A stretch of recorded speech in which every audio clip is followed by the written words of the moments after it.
I've been hiking and backpacking since I was 15 years old.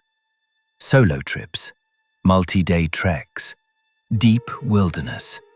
I've done all of it. I'm not someone who gets scared in the woods. I know the sounds. I know the animals. Being out there alone has always felt more comfortable to me than being in a crowded city. So when I planned a solo 5-day trip into a remote stretch of national forest in the Pacific Northwest, I wasn't nervous. I was excited. I drove out on a Friday evening, parked my truck at a trailhead that maybe saw a dozen visitors a week, and set off just before dusk. I planned to hike a few miles in before making camp, something I'd done dozens of times. The first day was perfect. Cool air, dense canopy. That deep, living quiet that people who only know cities don't really understand. Birds, wind through the pines, the sound of my own boots on packed earth. I made camp near a creek, ate, and fell asleep watching the stars come out through a gap in the trees above me. Day 2, I went deeper, off the main trail and onto a secondary path that wasn't on most maps. I'd found it on an old topographic printout. It wound through country I'd never explored, and that was exactly what I wanted. By mid-afternoon, I found a natural clearing. Flat, dry ground. Old-growth Douglas fir on 3 sides. Someone had already built a fire ring out of stones there. Looked like it had been used years ago, maybe longer. I decided this was my camp for the night. I set up my tent, gathered wood, and got a fire going just as the sun dropped below the ridge. That's when I saw it. Across the clearing, maybe 200 yards away, through a gap in the trees, there was another fire. I stared at it. It was small, orange and steady, the way a campfire looks when it's been burning a while and settled into its coals. Not a flashlight, not a reflection off water. A fire. I told myself it was another hiker. The area wasn't completely off the grid. It was possible. But something bothered me about it. I couldn't name it at the time, just a feeling sitting low in my gut. Something about the way the fire just sat there. Not flickering the way fires do when someone's moving around them. Completely still. Like a fire with no one tending it. I watched it for maybe 10 minutes. It never changed. Eventually, I turned away, told myself to stop being paranoid, and went to sleep. I woke up in the deep middle of the night. Not because of a sound. I just woke up, the way you sometimes do in an unfamiliar place. I lay still inside my sleeping bag and stared at the ceiling of my tent. Then I noticed my tent was lit. Not the blue dark of moonlight. Something warmer. Orange. I unzipped the tent and looked out. The other fire was closer. Not 200 yards away anymore. Maybe 50. I sat there in the mouth of my tent and just looked at it. It was still just a campfire. Small, low burning, totally normal looking. But there was no tent near it. No gear. No person. Just a fire, sitting in the middle of the trees, burning quietly. I grabbed my flashlight and swept it around the clearing. Nothing. No eyes in the dark. No movement. No sounds. Whatever had built that fire either wasn't there anymore or wasn't moving. I sat with my knife in my hand until the sky started going grey. When it was light enough, I walked over to where the fire had been. The coals were still warm, and around them, pressed into the soft earth, were boot prints. But only one set. And they didn't lead away from the fire. They led toward my tent. The tracks stopped about 15 feet from where I'd been sleeping. I broke camp in under 10 minutes. I didn't finish my 5-day trip. I didn't go back to that area for 2 years. I've been in the woods my whole life.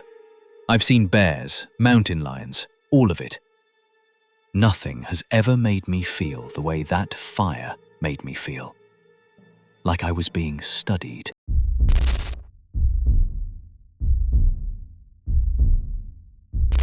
I was 24.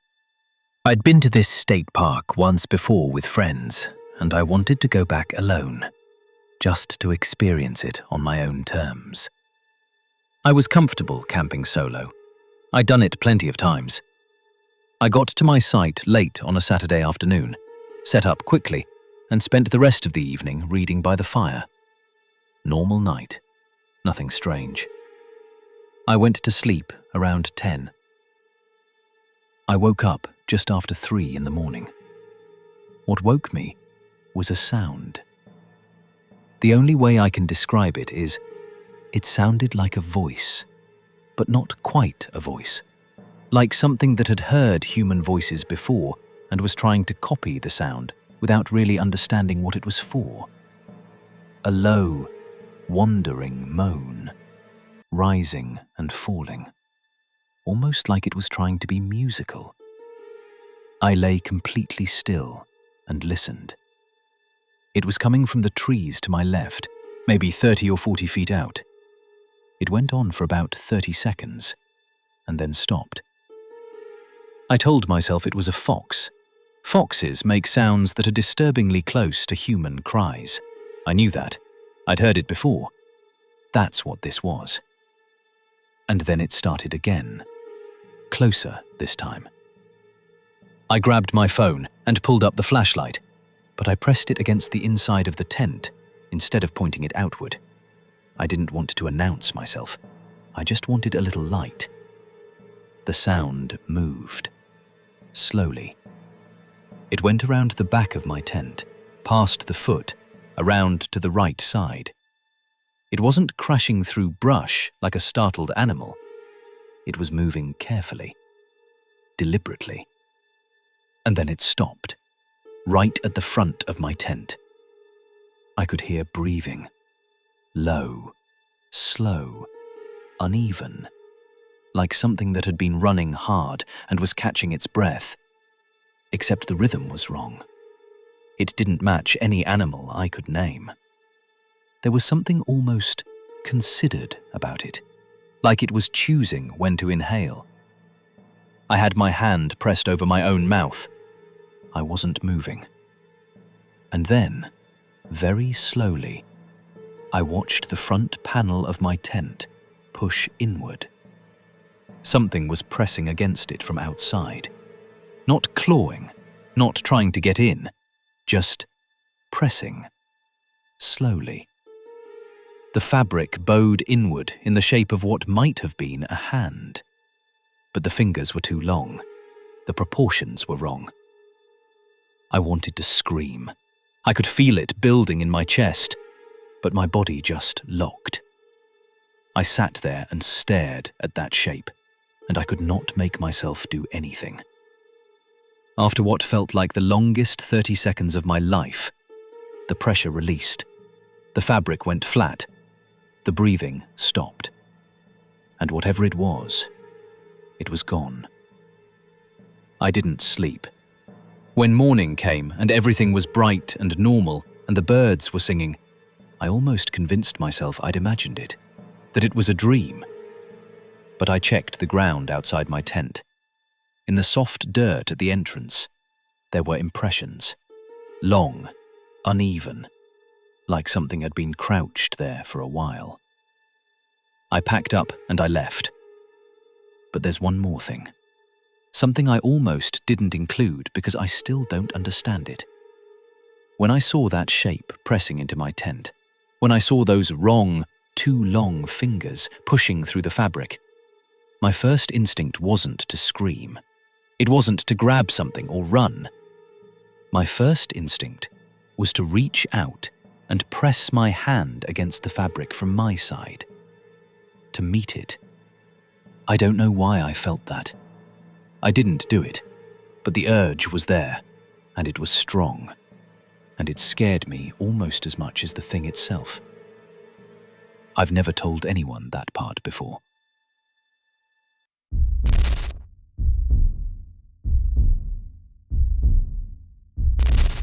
I've hunted the same land in rural Pennsylvania since I was a kid.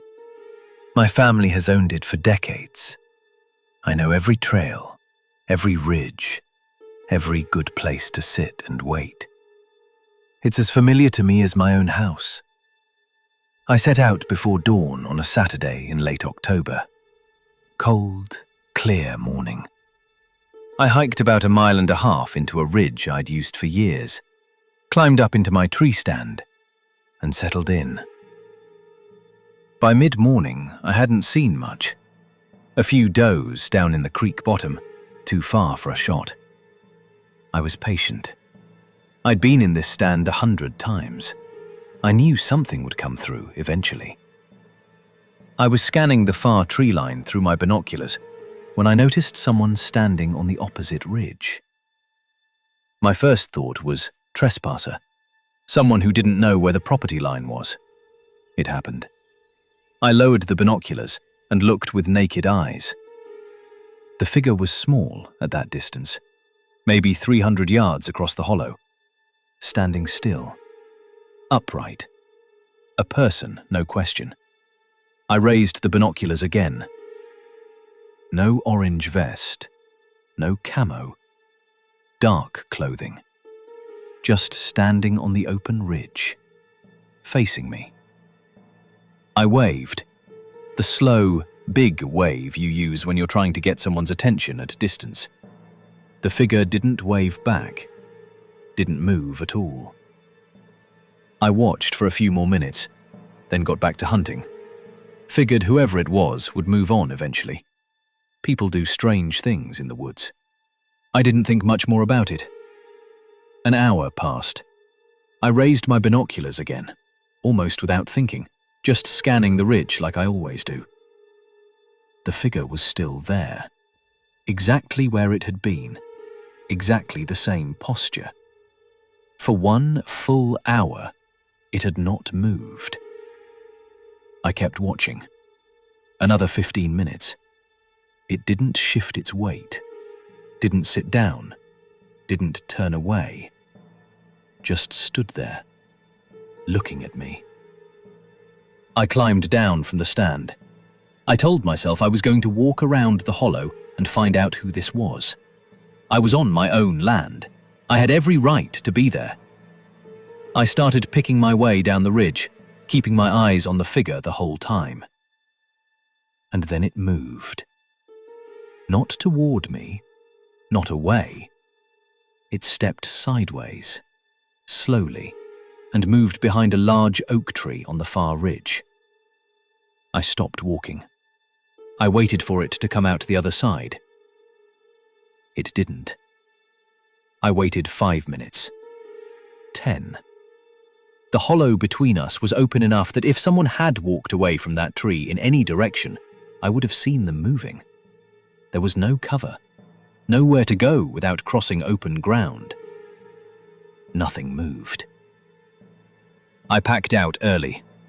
I've hunted that land many times since, but I've never felt the same on that ridge. I'm always checking the opposite tree line. Always. And once, about 2 years later, I thought I saw a dark shape standing there again. I didn't look long enough to be sure.